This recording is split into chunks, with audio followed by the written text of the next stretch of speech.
Well, today I want to talk about Dr. Abdul el-Sayed, the new Democratic candidate for Senate in Michigan. A lot has been made about, whether it's drumming up old, violent, nasty, ugly fears about Muslims that are completely untrue, like they would be about any religion, but about his progressive leanings, about his mountain of democratic socialist support.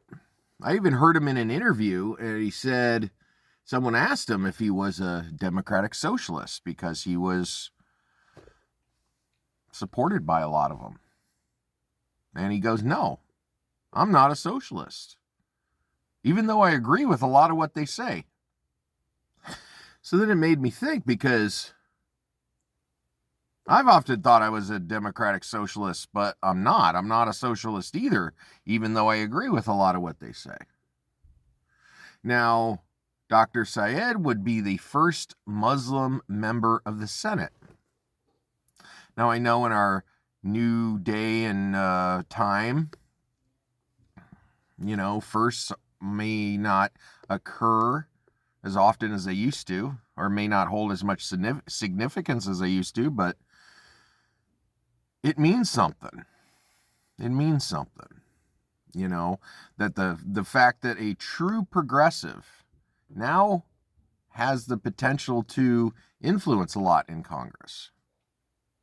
So he is a person, Michigan, largest Arab population in America. I'm Jewish. There's a large Jewish population in Michigan too. It's where my dad's side of the family's from.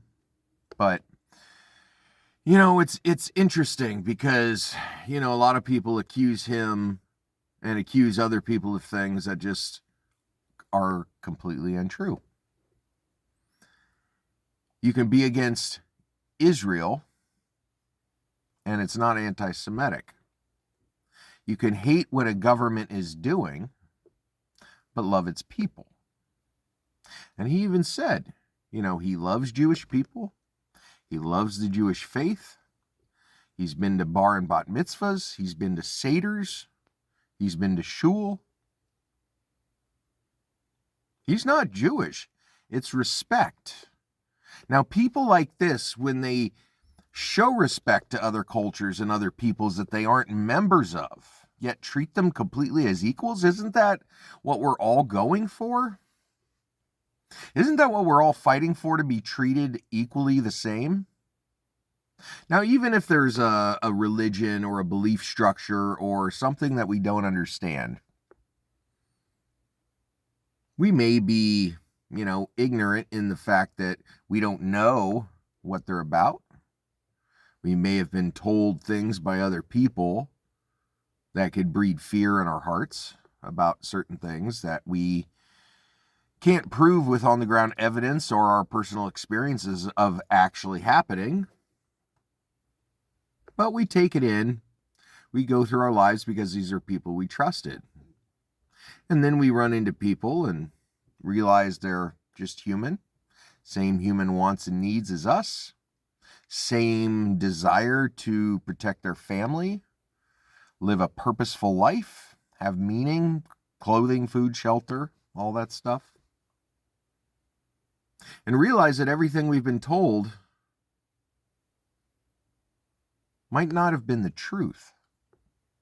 That what we've been told might be wrong. Now, sometimes that's hard to handle, so we lash out with violent and hateful rhetoric to begin, because we believe that anything that flips our world upside down that much has to be a threat, because it's too much for our brains to handle, too different for us to change all at once. Maybe that's why they say change is slow, so people can get used to changes as they happen. Okay, maybe. The only problem is that when changes don't happen fast enough and people continue to get hurt, killed, persecuted, ethnically cleansed, waiting for that change to happen, but people at the top, leaders, negotiators, even activists say that it needs to be incremental, it needs to be step by step. But these people are dying, getting hurt. And that's all Dr. Syed is trying to say. He wants to protect people. He wants to end the genocide in Gaza.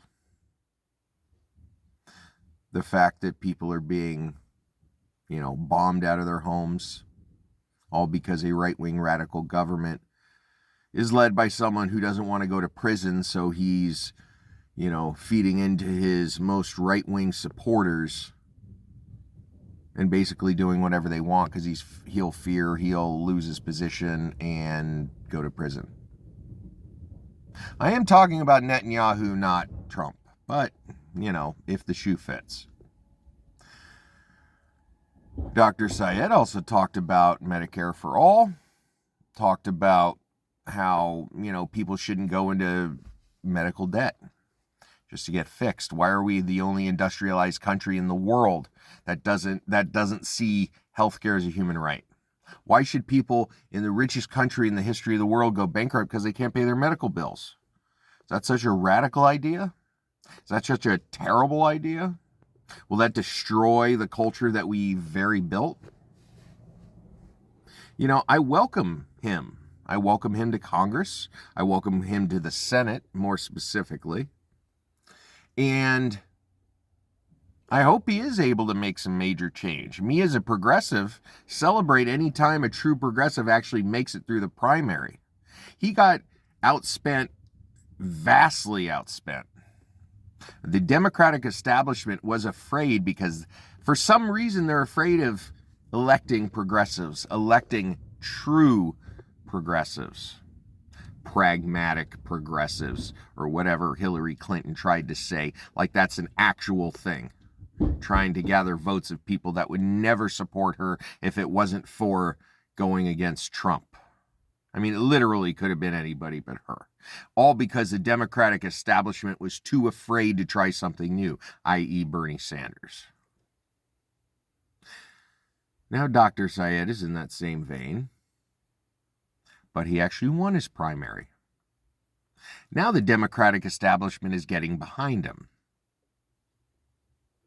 Let's see if they try to change him, try to bring him over to their side, which they will. I have no doubt that they will attempt to do that. But he is strong enough in his soul to beat that back. That's what he's fought against his whole life. From Egypt, who's gone through their own, obviously, troubles, the Arab Spring, unseating Mubarak, and trending back to exactly where they started from. They've been through their headaches. But let's not forget that he's an American citizen and was born here. With all the talk about birthright citizenship trying to be taken away and laws being loosened so he can take it away, he is a citizen. Oh, because someone's not a white, cisgender, straight, land-owning, property-owning white male that they can't possibly be a supreme being. We all are supreme beings. Nothing is inferior. We are only inferior if we believe we are. If we believe others are inferior to us, that's not a reflection so much on them as it us looking in the mirror and not liking what we see. So let's get over our bigotry. Let's get over our deep-seated hatred for things we don't know and open up to the possibilities of what we actually want out of life. We want to be able to pay for our health care. We need free childcare. We need free college. We need, and that's and with him, as with me, is why I can never be a democratic socialist. I'm not a socialist. I believe in capitalism, but with actual rules. Because there are certain things in life that should never be made a profit off of.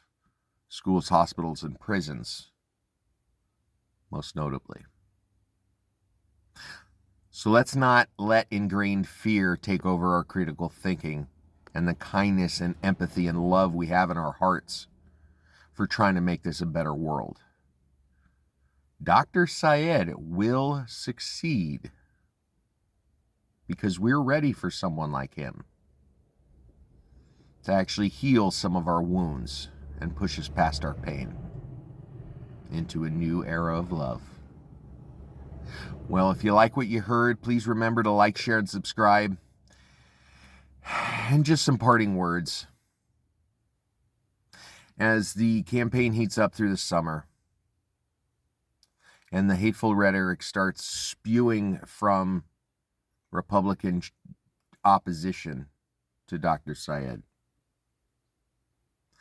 let us not buy into the old hatred that's comfortable because it's what we know. Let's push for something new. If there's a whole entire world of love and kindness and empathy that we all dream of, this is the start of how we make it. Somebody that looks different than us, that believes different than us, but that is just like us. Because they're human, they love, they respect, they have empathy. It's not a dirty word.